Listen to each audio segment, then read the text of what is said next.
Bonjour, bonsoir, JP pour JP Online, une chaîne dédiée aux jeux de rôle et aux mondes imaginaires.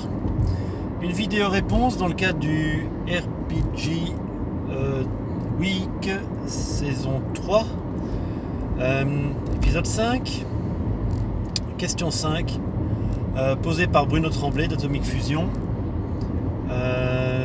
Quel serait pour vous le ou les jeux qui se prêteraient le plus à une partie de jeu de rôle improvisé? La situation décrite par Bruno est la suivante. Donc tous les joueuses se sont rassemblés pour la partie et paf, le meneur de jeu manque à l'appel à la dernière minute. Il téléphone, il prévient, il peut pas venir, il est indisponible, pas de maître de jeu. Est-ce que ça signifie qu'il n'y aura pas de jeu de rôle ce soir? Pas nécessairement. Alors, va se poser la question, quel jeu on va pouvoir improviser comme ça, paf sur le pouce.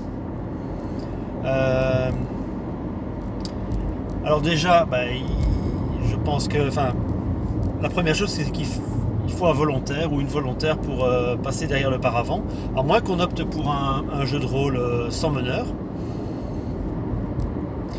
À mon avis, parmi les conditions à remplir pour pouvoir lancer une partie de jeu de rôle improvisé, c'est d'abord d'avoir un jeu que à minima le meneur ou la meneuse de jeu connaît bien et pratique depuis longtemps. Quelque chose dans lequel il est à l'aise, dans lequel il ne va pas devoir apprendre nécessairement des choses du point de vue des règles et des mécaniques de jeu. Deuxième critère pour moi, si on doit jouer en impro, c'est pas mal de se lancer alors peut-être sur un univers qu'on connaît, un univers que tout le monde connaît.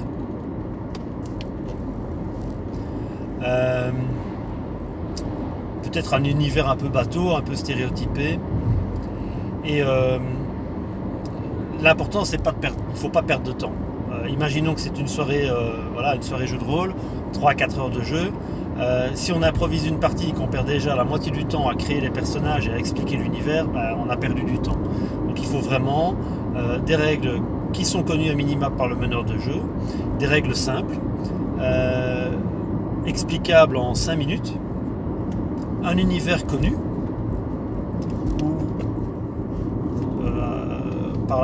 ou en tout cas par la plupart des participants. Et voilà.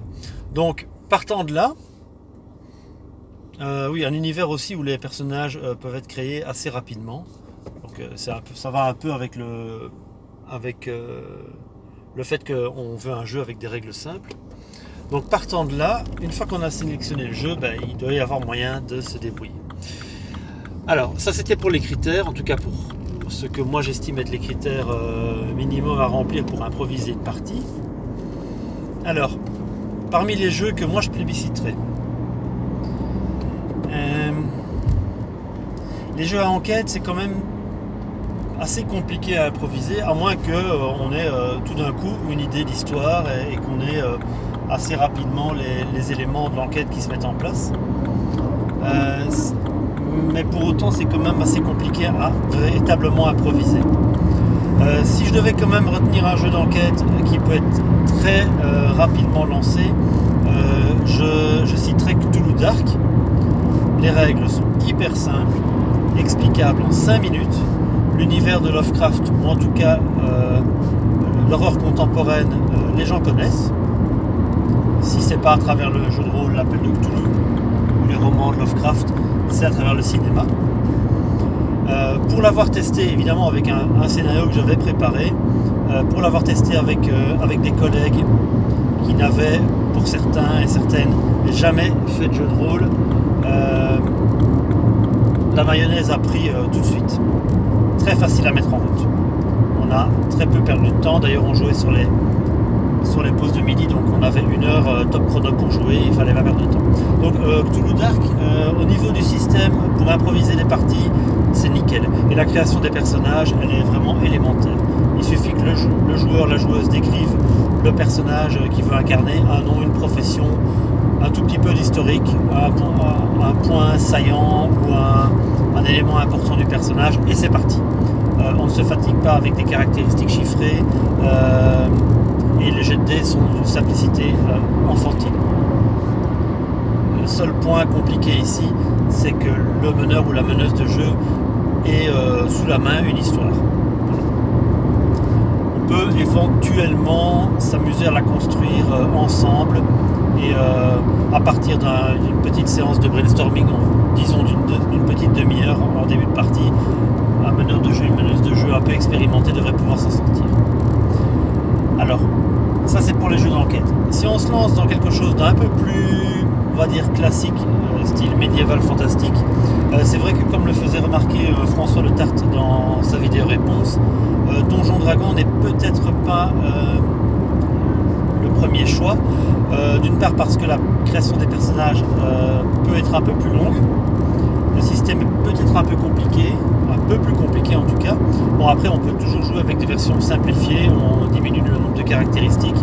On a, je sais pas moi, force, agilité, endurance, sagesse, et hop c'est parti, des points de vie et une classe d'armure et on peut y aller. Bon, on peut toujours simplifier le système, mais c'est vrai que Donjon Dragon est plutôt un jeu qui appelle une progression, donc pour faire un one shot vite fait, c'est peut-être pas l'idéal. Par contre, un jeu à progression mais dont les règles sont hyper simples et qui pour moi, à mon avis, pourrait répondre aux critères, sauf le fait qu'on va peut-être pas jouer une suite, ce serait Défi Fantastique. À jouer plutôt en mode livre dont vous êtes le héros, c'est-à-dire que ben voilà, on a l'habilité, l'endurance, la chance, des points de vie. Là, on crée les personnages vite fait, un peu comme dans les livres dont vous êtes le héros, où on lance 2d6 plus 6 et hop, on a les caractéristiques, 2d6 plus 12 et on a les points d'endurance, et vogue la galère. Les règles là aussi sont hyper simples à expliquer. Et on peut très bien partir sur un scénario d'exploration de donjons que le meneur de jeu peut vite fait griffonner en début de partie. Donc là pour moi, voilà, Défi Fantastique en mode livre dont vous êtes le héros, ça peut être une bonne idée.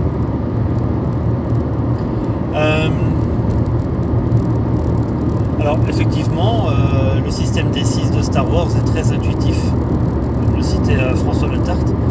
Le système est très intuitif, est très simple. La création des personnages peut prendre un peu de temps quand même. On peut le simplifier rapidement. Et l'univers est hyper connu. Donc là, c'est très facile. Donc, Cthulhu Dark, Défi Fantastique, Star Wars. Voilà, ça pourrait être des choix pour lancer une partie en impro. Parmi les jeux que moi j'ai maîtrisés, oui, même à la rigueur, c'est vrai qu'il y a certains jeux de type OSR, donc descendant de Donjon Dragon, mais avec des règles beaucoup plus simplifiées qui pourraient fonctionner. Oui, parmi un des jeux que j'ai eu l'occasion de traduire, il y a le tout petit jeu Tunnel Goons, qui est, je crois, gratuit sur itch.io et dont la traduction est disponible sur mon site. Là aussi, c'est du médiéval fantastique très simple. Il y a 3 caractéristiques. Il y a un score de points de vie, je crois. On joue avec des dés à 6 faces, 2 dés à 6 faces. Les règles tiennent sur un format A4. Et les scénarios, c'est du médiéval fantastique classique. Donc voilà, Tunnel Goons peut être aussi un chouette candidat. Je vous mettrai les liens et les références en description si vous voulez les retrouver. Et l'avantage de Tunnel Goons, c'est qu'il a été hacké pas mal de fois.